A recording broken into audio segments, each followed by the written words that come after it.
Tuldok-tuldok-tuldok, ang karumal-dumal na pagpatay ni Catherine Knight sa kanyang asawa na si John Price. Sa ilalim ng paminsang pangyayari, maaaring may mga tao na kumukuha ng inspirasyon mula sa kanilang dinanas na sakit habang sila'y sumusulong patungo sa mas mabuting buhay, ngunit si Catherine Knight ay nagpasyang harapin ang kanyang trauma noong kabataan sa isang mas masamang paraan. Matapos pahirapan at patayin ang kanyang kasintahan, siya ay naging unang babae sa Australia na naparusahan ng habang buhay na pagkakakulong na walang posibilidad na parol. Tayo'y magsaliksik sa kanyang malupit na buhay at unawain ang mga motibo sa likod ng kanyang karumal-dumal at hindi mapapatawad na krimen. Ipinanganak noong ika-24 ng Oktubre, 1955, si Catherine Knight. Siya ay agad nang nawalan ng kahit anong sense ng normalidad o katiwasayan sa kanyang kabataan. Siya ay ipinanganak sa konserbatibong bayan ng Tenterfield, Australia, at ang kanyang pagsilang ay bunga ng isang nakasisilaw na pagtatalik sa pagitan ng kanyang ina, si Barbara Ruffin, at isang lokal na lalaki na may pangalang Ken Knight. Sa oras ng pagbubuntis sa kanyang anak na si Catherine, si Barbara ay mayroon ng 4 na anak na lalaki, lahat ay anak niya sa kanyang legal na asawa.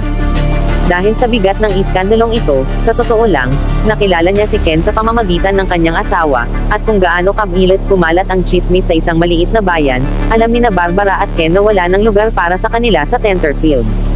Nakakalungkot na para kay batang Catherine, ito lamang ang simula ng kanyang kalunos-lunos na magdadala sa kanya sa isang mahabang at napakaduming daan. Isang maapoy na ugali, ngunit kahit na ang bagong pormadong pamilya ni Knight ay lumisan na mula sa kanilang maliit na bayan, ang kanilang mga problema ay sumama sa kanila.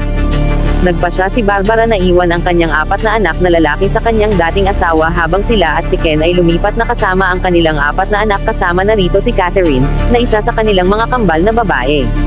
Matapos mamatay ang dating asawa ni Barbara, pumunta sa pamilya Knight ang 2 anak niya, na mga kapatid na kalahati ni Catherine. Gaya ng maari mong isipin, ito'y isang masalimuot na pamilya na mahirap pakisamahan. Nagiging mas mahirap pa ito dahil sa alkoholismo at madaling magalit ni Ken. Maari mo ring isipin na ang trauma sa kabataan ni Catherine ay lalong lumala sa mga kamay ng kanyang ama. Pagkawala ng innocence. Bilang resulta ng walang awa na pakikitungo ni Ken sa kanyang pamilya, natutunan ni Catherine Knight ang tungkol sa kalupitan ng totoong mundo mula sa murang edad. Bago pa man siya umabot sa kanyang ika-11 na kaarawan, siya ay sexual na sinaktan ng ilang lalaking miyembro ng kanyang pamilya. Bilang karagdagan, ang kanyang ina, si Barbara, ay paulit-ulit na ginahasa ng asawang si Ken araw-araw, kung minsan ay hanggang 10 beses bawat araw. Madalas ilarawan ni Barbara ang pag-atake na dinanas niya sa kanyang mga anak, kabilang sa kanila si Catherine. Ipahahayag din niya kung gaano niya kasuklam-suklam ang mga lalaki sa pangkalahatan, isang pakiramdam na maipapasa sa kanyang problemadong anak. Sa kanyang pagtanda, naging natural lang para kay Catherine na magsimulang mag-explore ng mga relasyon sa mga miyembro ng opposite sex.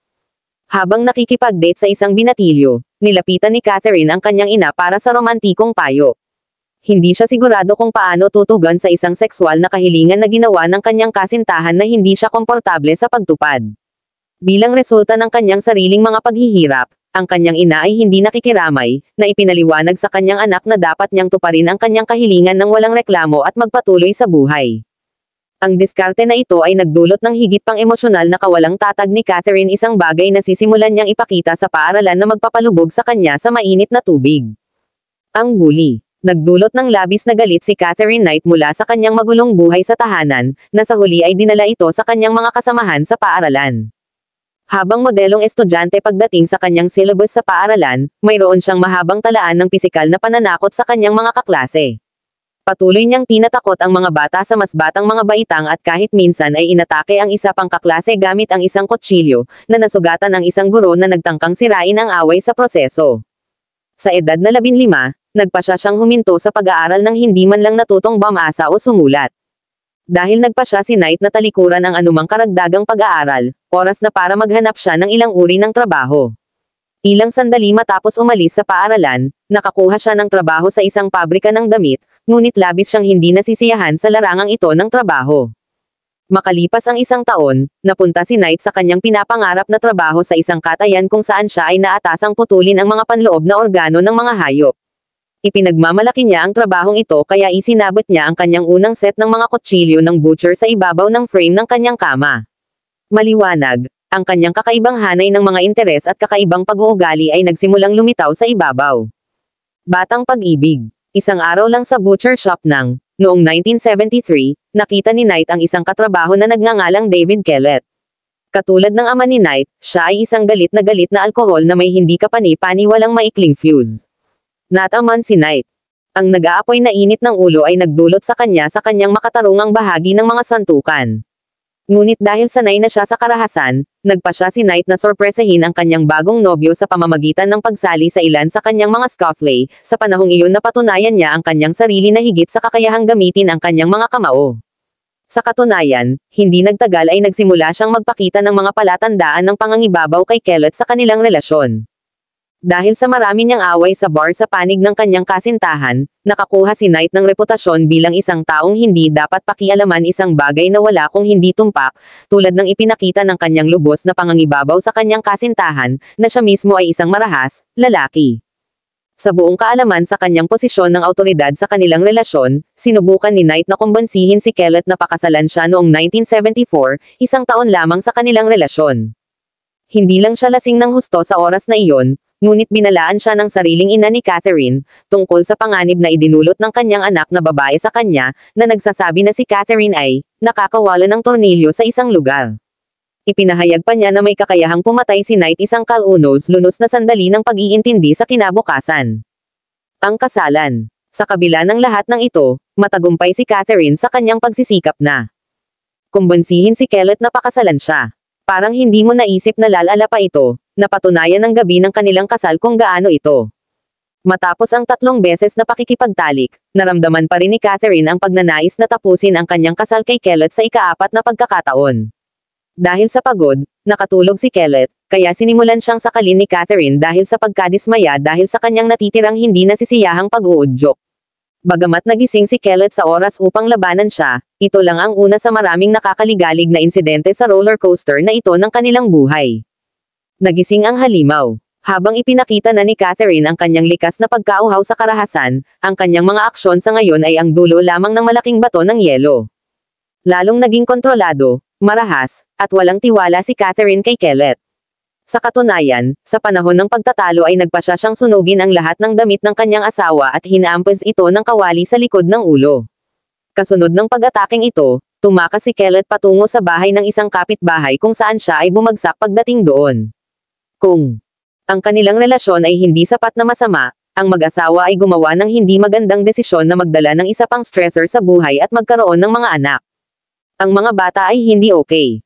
Dahil sa patuloy na pang-aabuso, nagpa siya si Kellett na lokohin si Catherine, sa kalaunan ay iniwan siya para sa ibang babae. Nagalit ito sa kanya, ngunit ilalabas niya ang kanyang galit sa kanya sa hindi inaasahang lugar. Isang ganap na galit na Catherine ang nagpa siya na dalhin ang kanyang 2 buwang gulang na anak na babae, si Melissa Ann, sa Riles. Inilagay siya kung saan inaasahang darating ang tren, at pagkatapos ay gumala sa bayan kung saan pinagbantaan niya ang isang grupo ng mga tao gamit ang palakol. Sa kabutihang palad, naalis ng isang dumaan ang sanggol sa Riles bago dumating ang tren. Kasunod ng insidenteng ito, na-admit si Knight sa St. Elmo's Psychiatric Hospital hindi dahil may nagawa ito para mapabuti ang kanyang pag-uugali. Matapos kahit papaano ay sign out ang sarili sa St. Elmo's, isa lang ang nasa isip ni Knight, paghihiganti laban kay Kellett. Matapos kunin ang kanyang set ng butcher's knives, nilaslas niya ang mukha ng isang babae matapos siyang utusan na ihatid siya sa Queensland para bisitahin si Kellett. Di nagtagal pagkatapos na makatakas ang babae, dumating ang mga pulis sa pinangyarihan, kung saan kailangan nilang gumamit ng mga wallis upang madaig at hulihin si Knight, na nang hostage ng isang batang lalaki. Sa pagkakataong ito, na-admit siya sa Morisset Psychiatric Hospital, kung saan hindi nagtagal ay ginulat niya ang mga nurse sa kanyang baluktot na pag-iisip. Pag-dissect sa isip ni Knight. Habang nasa psychiatric care, isiniwalat ni Knight na plano niyang patayin ang mekaniko na nag-ayos ng sasakyan ng kanyang asawa dahil nakatulong ito sa kanya na makatakas mula sa kanya. Nakagugulat, pagkatapos mabalitaan ang paghahayag na ito, si Kellett at ang kanyang ina ay bumalik sa Aberdeen upang suportahan si Knight. Nagkabalikan sina Kellett at Knight, sa panahong iyon ay hindi kapani-paniwalang nagkaroon sila ng isa pang anak. Pagkalipas ng 4 na taon noong 1984, si Knight ang nagpasya na iwan ang kanyang asawa, nagpasya na bumalik sa kanyang mga magulang. Sa kasamaang palad, hindi ito ang magiging katapusan ng kanyang nagngangalit na karahasan. Ang susunod na relasyon. Noong 1986, nakilala ni Knight ang isang lokal na manero na nagngangalang David Saunders. Bilang resulta ng isang hindi kapani-paniwalang sexually charged na relasyon, nagpasya si Saunders na lumipat kasama si Knight at ang kanyang dalawang anak na babae. Sa panahong ito, gayunpaman, lalong naging kainahinala si Knight sa ugali ng kanyang bagong kasintahan kapag wala siya. Para ipakita sa kanya kung ano ang kaya niya, hiniwa niya ang lalamunan ng kanilang 2 buwan na tuta at pagkatapos ay hinampos ng kawali si Saunders sa ulo. Muli, nakakagulat, ang mag-asawa ay nanatiling magkasama at kahit na nagkaroon ng isang anak na babae makalipas ang 1 taon. Nang tangkain ni Knight na patayin si Saunders sa pamamagitan ng pagsaksak sa kanya ng isang gunting sa kusina ay umalis na siya ng tuluyan. Sa kabila ng pagtatapon, kamakailan, hindi nagtagal ay humiga si Knight sa kama ng isa pang lalaking nagngangalang John Chillingworth. Hindi tulad ng marami pang ibang mga nakaraang relasyon niya, ang relasyon ni Knight kay Chillingworth ay hindi kilala bilang isang marahas. Sa katunayan, 3 taon ang pagsasama ng mag-asawa at nagkaroon pa ng isang anak na lalaki na nagngangalang Eric noong 1990.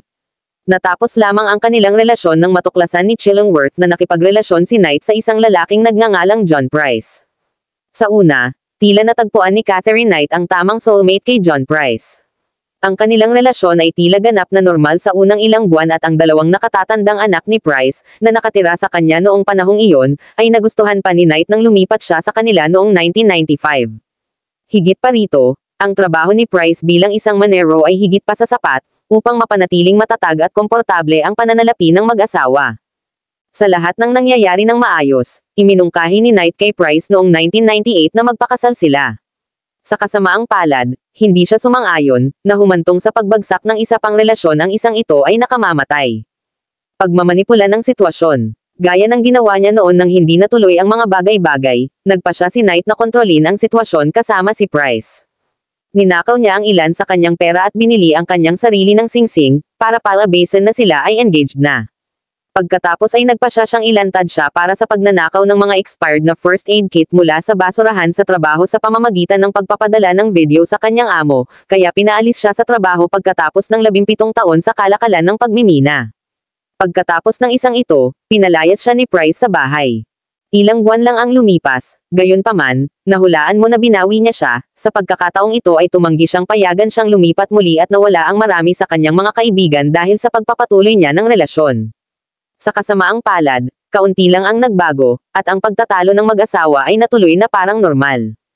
Isang nakamamatay na pagkakamali. Habang dumami muli ang kanilang mga argumento, napunta si Knight sa pagsaksak kay Price noong Pebrero ng 2000. Ngayon lang, napagtanto ni Price na hindi maganda si Knight. Noong ika-29 ng Pebrero, naglabas siya ng restraining order laban sa kanya na nagpoprotekta sa kanya at sa kanyang mga anak, ngunit sa parehong araw, bumalik siya sa bahay na pinagsaluhan ng 2 dahil natatakot siya na kung hindi niya gagawin, sasaktan siya at kanyang mga anak. Sinabi niya sa kanyang mga katrabaho na kung hindi siya babalik sa trabaho kinabukasan, ito ay dahil sa pinatay siya nito. Pagdating sa bahay, pareho pagkatapos na makatulog si Price at pagkatapos niyang kunan ng video ang lahat ng kanyang mga anak na may kasamang komento, pumunta si Knight sa kwarto at ginising si Price para makipagtalik. Nang makatulog si Price sa pangalawang pagkakataon, napagpasyahan ni Catherine na dumating na ang oras upang isagawa ang isang tunay na nakapipinsalang krimen. Isang hindi mapapatawad na krimen.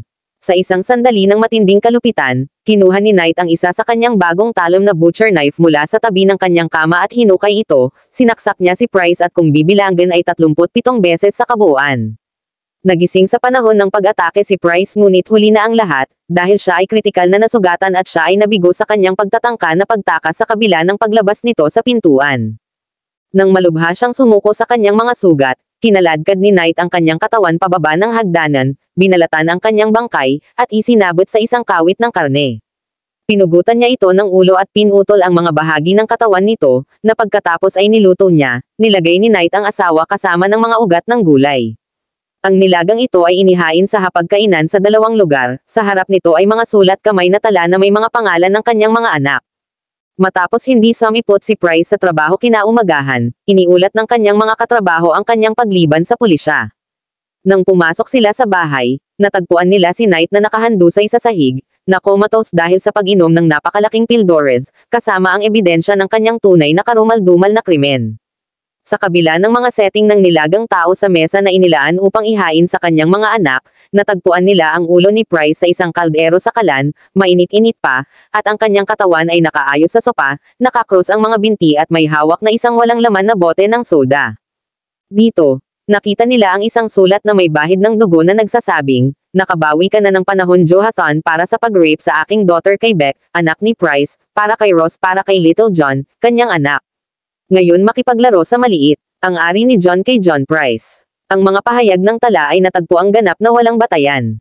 Sa paggising mula sa kanyang pagkakatulog, sinabi ni Knight na wala siyang naaalaala sa kanyang mga krimen at orihinal na nangakong hindi nagkasala. Ngunit nang magsimula ang paglilitis sa kanyang pagpatay noong 15 ng Oktubre, 2001, binago niya ang kanyang pag-amin sa pagkakasala sa kabila ng patuloy na pagtanggi ng responsibilidad. Anuman, ang kanyang desisyon ay nagbigay daan sa hukom na may hatid ang pinakamahirap na sentensya na magagamit. Si Knight ay gugugol sa natitirang bahagi ng kanyang buhay sa bilangguan na walang inaasahang parol. Iniutos din niya na markahan ang kanyang file bilang, "Hindi na ilalabas", ang unang pagkakataon sa kasaysayan ng Australia na ang utos ay inilabas para sa isang babae.